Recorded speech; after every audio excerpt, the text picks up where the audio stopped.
փաստաբանական խմբի ասուլիսը։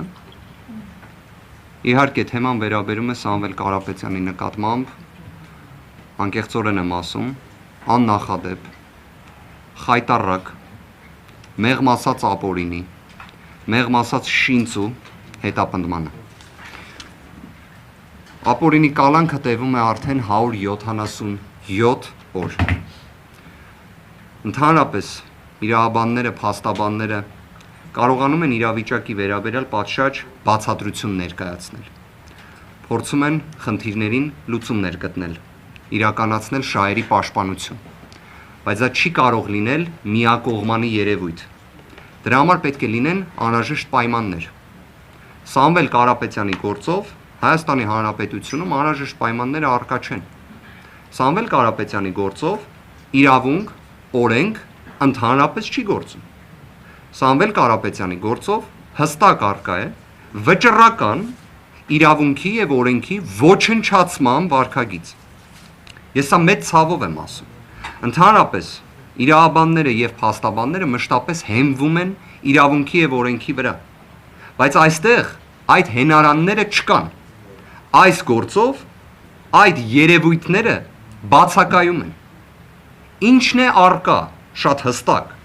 Առկա է քաղաքական հետապնդում, առկա է քաղաքական բրեժխնդրություն, առկա է փաստացի Հայաստանի Հանրապետությունում քաղաքական պատանդի կարգավիճակ ունեցող Սամվել Կարապետյան։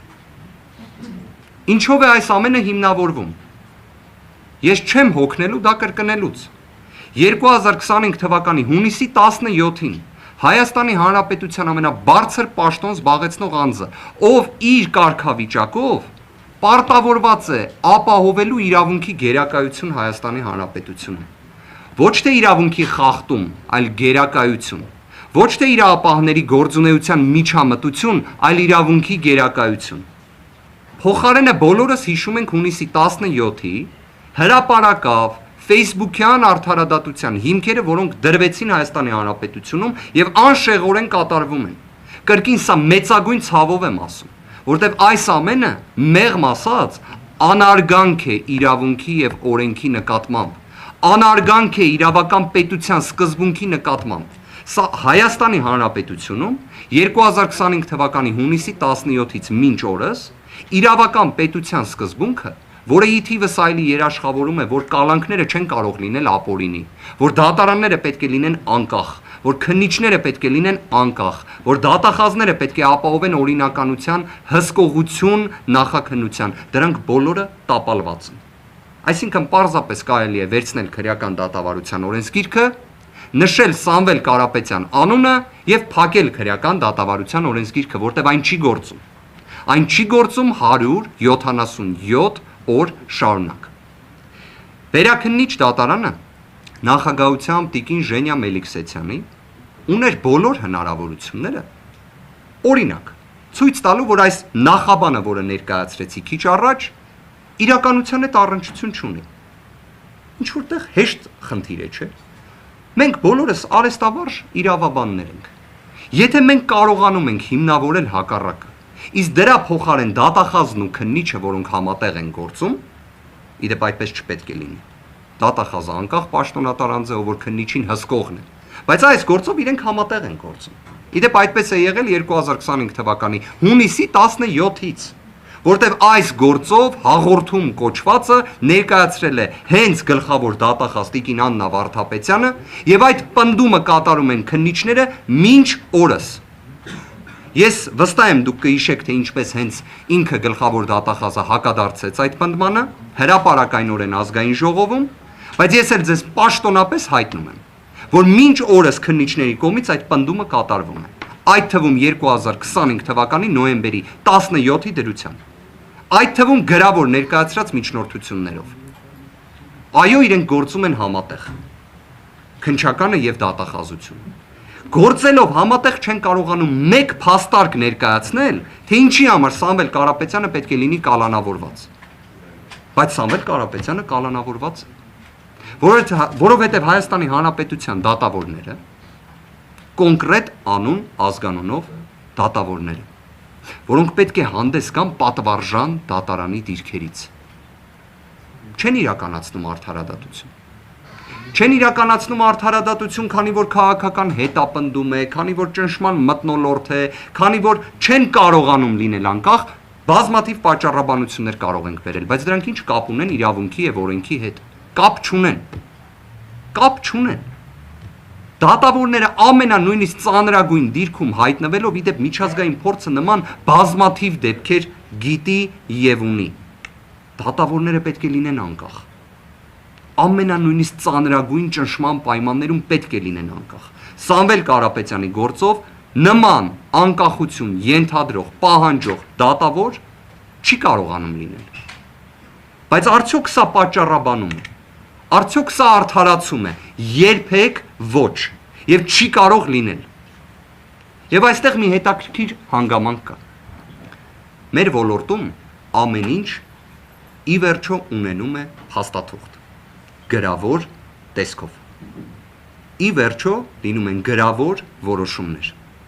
Եվ այդ որոշումները պահպանվում են։ Այդ որոշումները ևս ունեն պատասխանատուներ։ Պայմանականորեն, եթե մի դատավոր հետագայում պետք է վկայակոչի այն, թե ինչ աստիճան անասելի ճնշումներ են եղել, իրավական 0 նշանակություն ունի այդ փաստարկը կամ այդ պատասխանը, որովհետև որոշման եզրափակիչ մասում միշտ գրվում է դատավորի անուն, ազգանունը։ Եվ այդ փաստաթղթերը պահպանվում են։ Իսկ ընդհանրապես իրավունքի տեսությունից սկսած, երբ դեռ նույնիսկ չկային կոդիֆիկացված փաստաթղթեր, պատասխանատվության անխուսափելիության սկզբունքը կա, լինելու է եւ գործելու է։ Սա ակնհայտ է։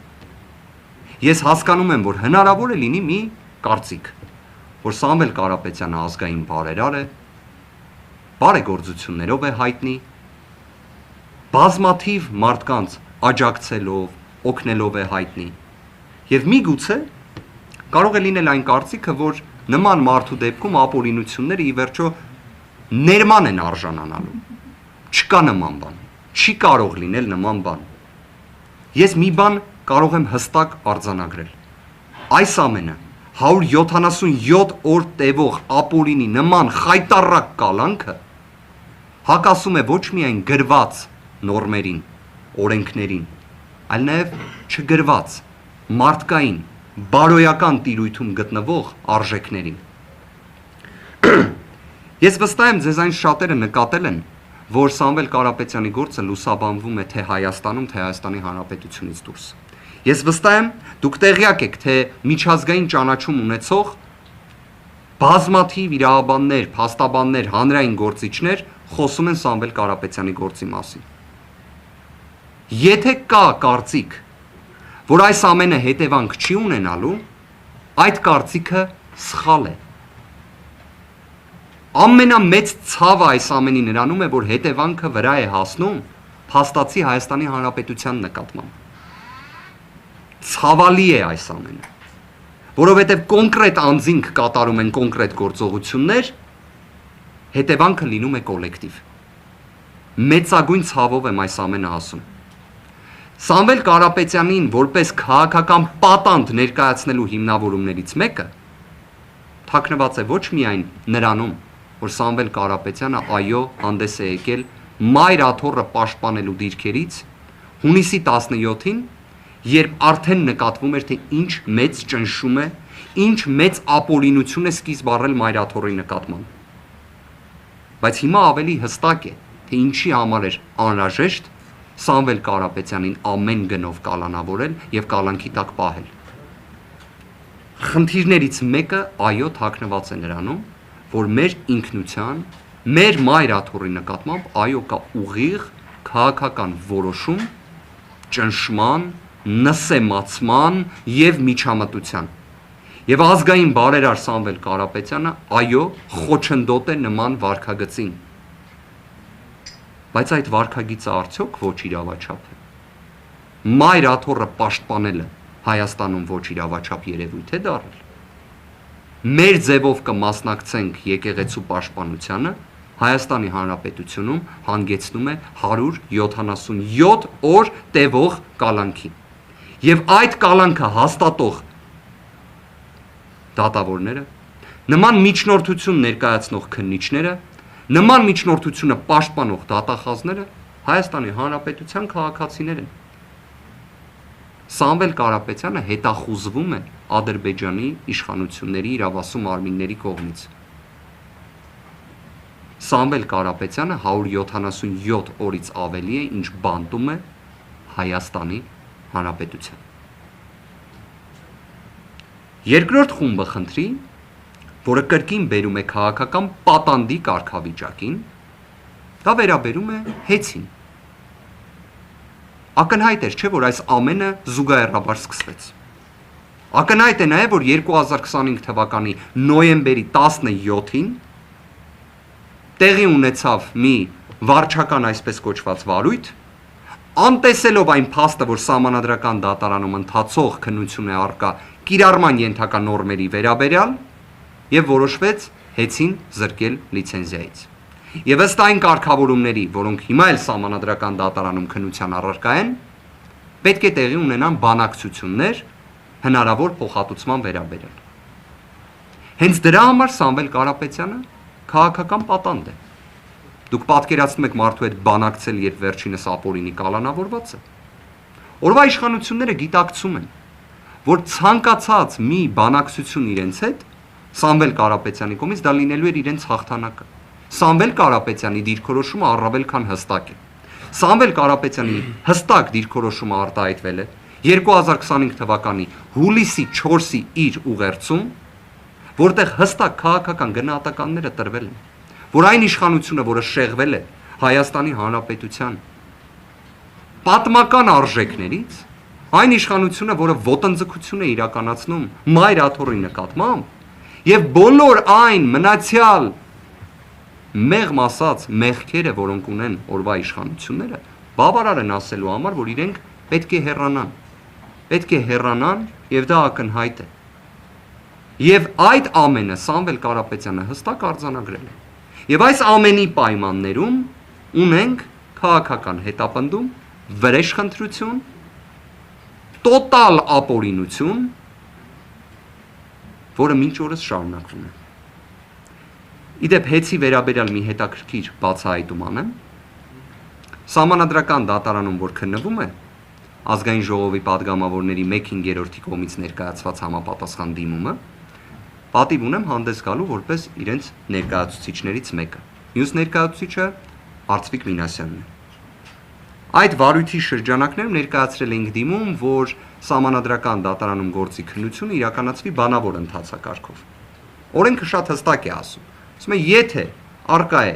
գործի վերաբերյալ հանրային հնչեղություն եւ եթե բանավոր քննությունը կարող է այն առավել արդյունավետ դարձնել, ապա իրականացվում է գործի քննությունը բանավոր ընթացակարգով։ Սահմանադրական դատարանը մերժել է նշված միջնորդությունը, որովհետեւ Սամվել Կարապետյան անուն ազգանուն